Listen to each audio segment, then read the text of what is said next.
One of the most important aspects about being a Hasid, someone who understands the Hesed of God and is trying to live out the Hesed of God, is that you are always trying to listen for the voice of God to speak to you. And a lot of people think God isn't speaking, but Scripture says in Psalm 19 that the heavens are telling the glory of God, their expanses declaring the work of his hands.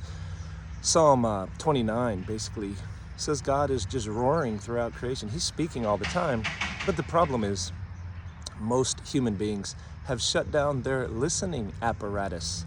That's why Psalm 95 says, today if you would hear his voice, don't harden your heart.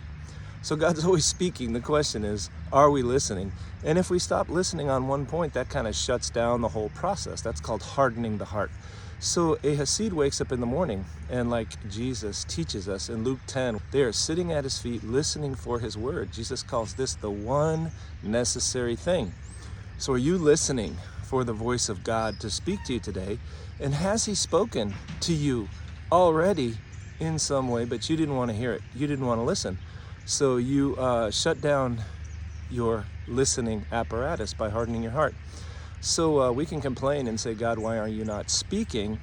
But if we were honest, we would kind of scrutinize our own life and we would say, well, God did speak back a year ago, 2 years ago, 5 years ago.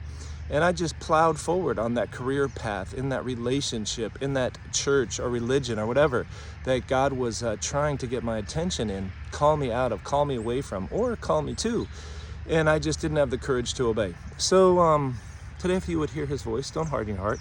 There is one necessary thing, that's hearing his voice, and say, God, speak, like little Samuel did in the Old Testament. God, speak, your servant is listening. Keep listening, you'll keep hearing, life will keep opening up in wonderful ways.